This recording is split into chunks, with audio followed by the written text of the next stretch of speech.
कहानी की शुरुआत होती है और हम रे को देखते हैं और रे अभी रोनी नाम के एक लड़के के साथ इंटीमेट हो रही होती है और इस लड़के का नाम है रोनी। लेकिन अब देखते ही देखते रोनी की तबीयत खराब होने लगती है और वो बाथरूम में जाकर के उल्टियां करने लगता है। तब रे उसके पास जाकर के उसे संभालने की कोशिश करती है। तभी दूसरी तरफ हम लेजरस नाम के एक आदमी को देखते हैं जो बहुत ही ज्यादा परेशान है क्योंकि उसकी पत्नी उससे तलाक लेना चाहती है। उसकी पत्नी का नाम है रोज, इसीलिए अब लेजरस और रोज मिलते हैं। लेकिन अब बातों ही बातों में इनके बीच झगड़ा होने लगता है और ये दोनों एक दूसरे से फिर से दूर चले जाते हैं। तभी हम रे और रोनी को देखते हैं और रोनी यहाँ पे रे को कहता है कि अब उसे जाना पड़ेगा, लेकिन रे बिल्कुल भी नहीं चाहती कि रोनी उसे छोड़ करके जाए। इसीलिए रोनी उसे यहाँ पे एक घड़ी देता है और कहता है कि जब भी इस घड़ी में घंटी बजेगी तब तुम मुझे याद करोगी और मैं तुम्हें याद करूंगा। और इतना कहने के बाद वो चला जाता है और रे उसके पीछे दौड़ती रहती है। लेकिन अब रे को लत लग चुकी है और उसे कैसे भी कोई लड़का चाहिए, इसीलिए रे तुरंत ही जाती है एक लड़के के पास जो देखने में बहुत ही विशाल होता है और अब रे इसके साथ इंटीमेट होती है। लेकिन इंटीमेट होने के बाद वो इस आदमी से पैसे मांगती है और वो आदमी उसे पैसे भी देता है और उसे घर छोड़ करके चला जाता है। तभी दूसरी तरफ हम लेजरस को देखते हैं और अब लेजरस बहुत ही ज्यादा गुस्से में है, इसीलिए वो अपने ट्रैक्टर को स्टार्ट करता है और रोज के फार्म को बिल्कुल बर्बाद कर देता है जहाँ पे सिर्फ फूल लगे होते हैं। और सबको तबाह करने के बाद वो आ जाता है एक बार में। तब उसके पास एक लड़की आती है जो अपने नए जूते उसे दिखाने लगती है, लेकिन लेजरस को इसमें कोई भी रुचि नहीं होती है, इसीलिए वो इस लड़की को भगा देता है। तभी यहाँ पे डिकी नाम का एक आदमी आता है जो रोज का नया बॉयफ्रेंड है और अब वो मजाक करने लगता है लेजरस से और लेजरस को इस बात से बहुत ही ज्यादा गुस्सा आता है, इसीलिए अब वो डिकी को पीटने लगता है और उसे मारने की धमकी भी देता है और इतना कहने के बाद बाहर से निकल जाता है। तभी दूसरी तरफ हम रे को देखते हैं जो अपने दोस्तों के साथ बाहर आई हुई होती है और ये लोग शराब पी रहे होते हैं और ये दोनों लड़कियां रोनी के बारे में ही बात कर रही होती है। तभी यहाँ पे इनका ड्रग डीलर आता है जो इन्हें ड्रग्स देता है और अब ये लोग ड्रग्स के नशे में धुत हो जाते हैं। तभी दूसरी तरफ हम लेजरस को देखते हैं जो अपनी घर की चीजें तोड़फोड़ कर रहा है क्योंकि वो रोज की कोई भी चीज अपने घर में नहीं रखना चाहता और सारी चीजों को तोड़ने के बाद वो अपना गिटार निकालता है और गाना गाने लगता है। और दूसरी तरफ रे बहुत ही ज्यादा नशे में होती है, इसीलिए लोग ऐसे ही ग्राउंड में घूम रहे होते हैं। तभी एक लड़का उसे पकड़ लेता है और वो उसके साथ इंटीमेट हो जाता है, लेकिन उसके बाद रोनी का दोस्त उसे लेकर के घर जाने लगता है। तब रे होश में आ जाती है। तब वो लड़का कहता है कि मैं तुम्हारे साथ इंटीमेट होना चाहता हूँ, लेकिन जब रे मना करती है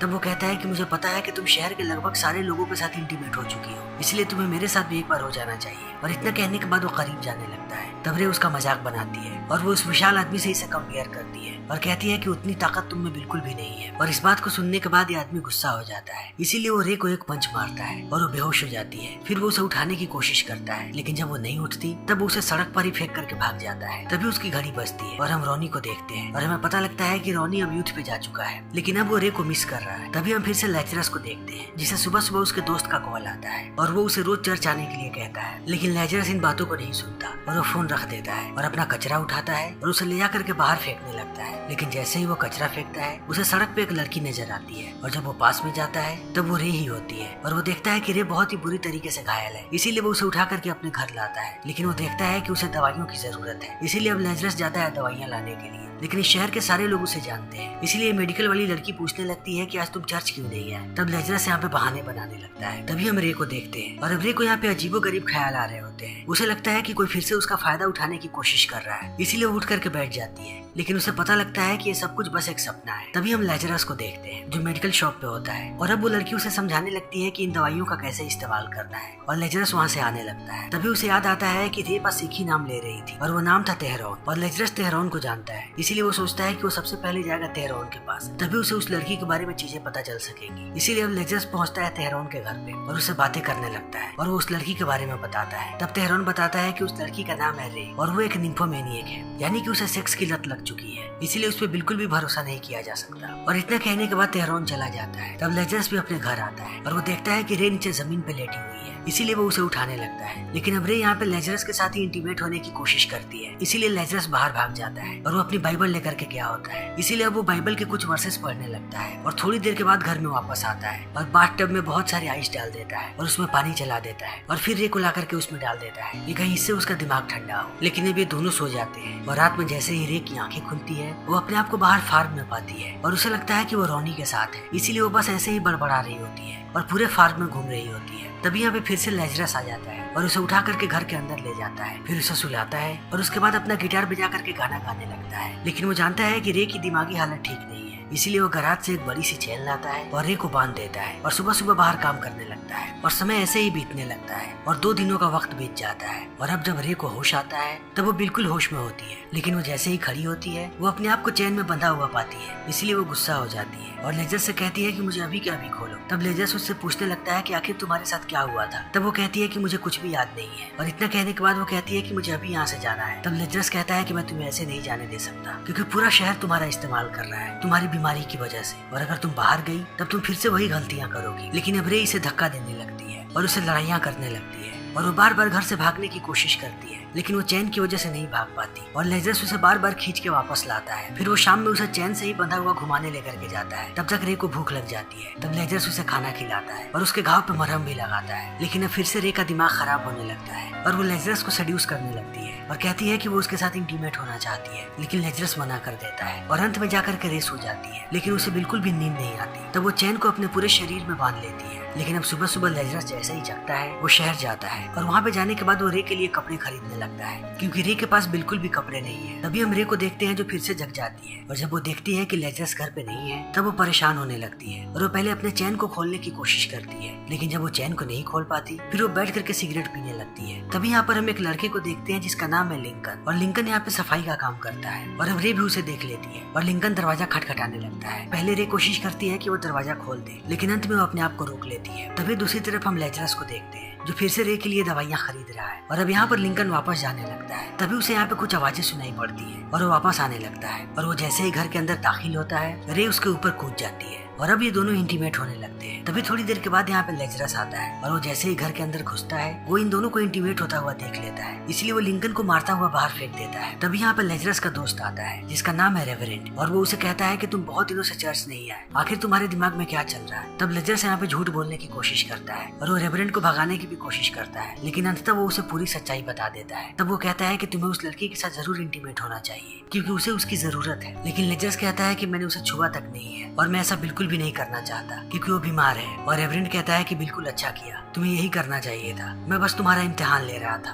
और इतना कहने के बाद वो कहता है कि तुम्हें पुलिस को इसके बारे में खबर कर देनी चाहिए क्योंकि तुमने उसे चैन से बांध करके रखा है। तब लेजरस कहता है कि उसे बस इलाज की जरूरत है और जब वो ठीक हो जाएगी तब मैं उसे जाने दूंगा और पुलिस वालों को ये बात बताने की बिल्कुल भी जरूरत नहीं है। और इतना कहने के बाद वो स्टोर रूम में जाता है जहाँ पे लिंकन होता है। तब वो लिंकन से माफी मांगने लगता है और कहता है कि मुझे तुम्हें नहीं मारना चाहिए था, मुझे बस उस समय गुस्सा आ गया था। तभी हम रेवरेंड को देखते हैं जो बात कर रहा होता है यहाँ पे रे से, और रेवरेंड एक आस्तिक आदमी है जो ईश्वर में श्रद्धा रखता है, इसलिए वो रे को भी यही सारी बातें बता रहा होता है स्वर्ग और नर्क के बारे में। इसलिए वो रे से पूछता है कि क्या तुम्हें स्वर्ग के बारे में पता है, और वो कहती है कि हाँ। और इतना कहने के बाद वो कहती है कि मेरे लिए स्वर्ग सिर्फ और सिर्फ रोनी है। तभी हम रोनी को देखते हैं और अब रोनी शहर में वापस आ चुका है और वो पहुंचता है एक बार में जहाँ पे उसे वही लड़का मिलता है जिसने रे को बेहोश करके नीचे गिराया था। उस लड़के का नाम है गिल, और रोनी को देखने के बाद गिल चौंक जाता है और कहता है कि तुम इतनी जल्दी वापस कैसे आ गए। तब रोनी कहता है कि उसे एंजाइटी डिसऑर्डर है और उसे बार बार दौरे पड़ते थे, इसलिए उसे वापस भेज दिया गया है। और इतना कहने के बाद वो गिल से पूछता है कि क्या तुमने रे को देखा है, और वो कहता है कि नहीं। तभी हम रे को देखते हैं जिसने अब अच्छे कपड़े पहन लिए हैं और वो किचन में जाती है लेजरस के पास और ये दोनों बातें करने लगते हैं। और यहीं पे लेजरस को पता लगता है कि रे को बिल्कुल भी खाना पकाना नहीं आता। फिर वो उसे पानी गर्म करने के लिए कहता है और ये दोनों मिलकर के खाना बनाते हैं। और रात में यहाँ पे लेजरस के दोस्त भी आते हैं और ये सब मिलकर के खाना खाने लगते हैं और अब धीरे धीरे रे की हालत ठीक हो रही है। तभी दूसरी तरफ हम रोनी को देखते हैं और अब रोनी बहुत ही ज्यादा परेशान होने लगा है क्योंकि वो रे को हर जगह ढूंढ चुका है और उसे रे कहीं भी नहीं मिल रही। और यहाँ पे गिल भी उसके साथ है और अब रोनी यहाँ पे बताने लगता है कि वो रे से कितना प्यार करता है और वो ये भी कहता है कि वो हमेशा मेरे लिए फेथफुल रही है। तब इस बात को सुनने के बाद गिल उसे पूरी सच्चाई बताता है कि रे का चक्कर शहर के लगभग सारे लोगों के साथ था क्योंकि वो एक निम्फोमेनियक है। और इस बात को सुनने के बाद अब रोनी को गुस्सा आ जाता है और वो गिल को पीटने लगता है और उसे पीटने के बाद वो उसकी गाड़ी लेकर के निकल जाता है। तभी दूसरी तरफ हम रे और लेजरस को देखते हैं और अब लेजरस रे से कहता है कि तुम ठीक हो रही हो, इसीलिए कल से तुम आजाद हो। और इतना कहने के बाद वो उसकी चैन खोल देता है। तब रे यहाँ पे लेजरस को कहती है कि तुम मुझे गाना नहीं सुनाओगे, और लेजरस यहाँ पे गाने लगता है अपने गिटार को बजा करके।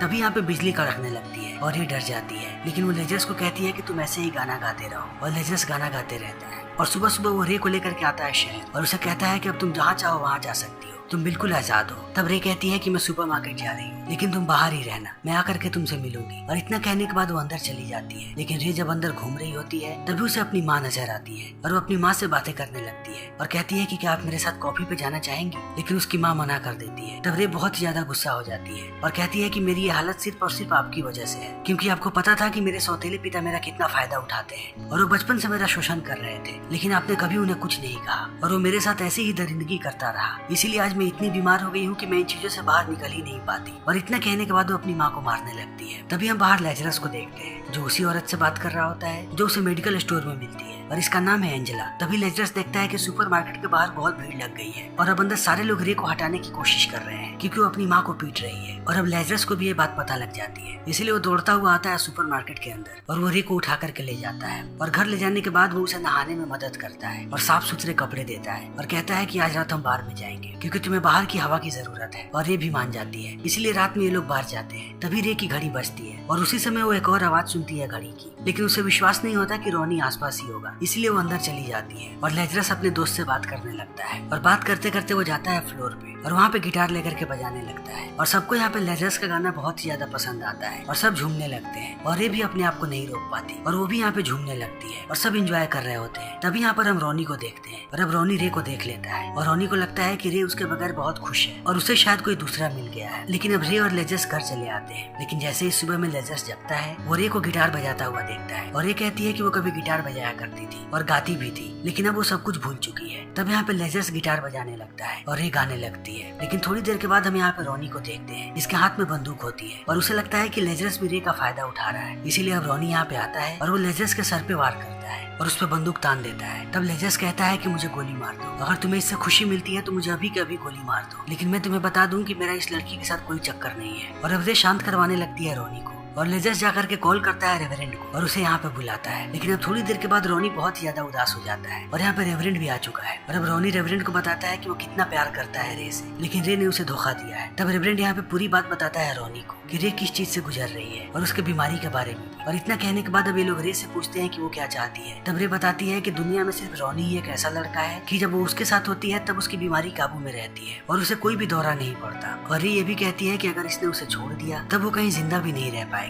और इस बात को सुनने के बाद अब रोनी भी पिघल जाता है और थोड़े समय के बाद हम देखते हैं कि ये दोनों शादी कर रहे हैं और शादी के बाद ये दोनों बहुत ही ज्यादा खुश हैं। और अब लेजरस भी यहाँ पे एंजेला के साथ है और इन दोनों ने एक दूसरे का हाथ पकड़ रखा है। लेकिन रोनी और रे जैसे ही यहाँ से थोड़ी दूरी पे जाते हैं रोनी को फिर से दौरा पड़ने लगता है। तब रे उसे संभालने लगती है और इसी के साथ ये फिल्म यहीं पे खत्म हो जाती है।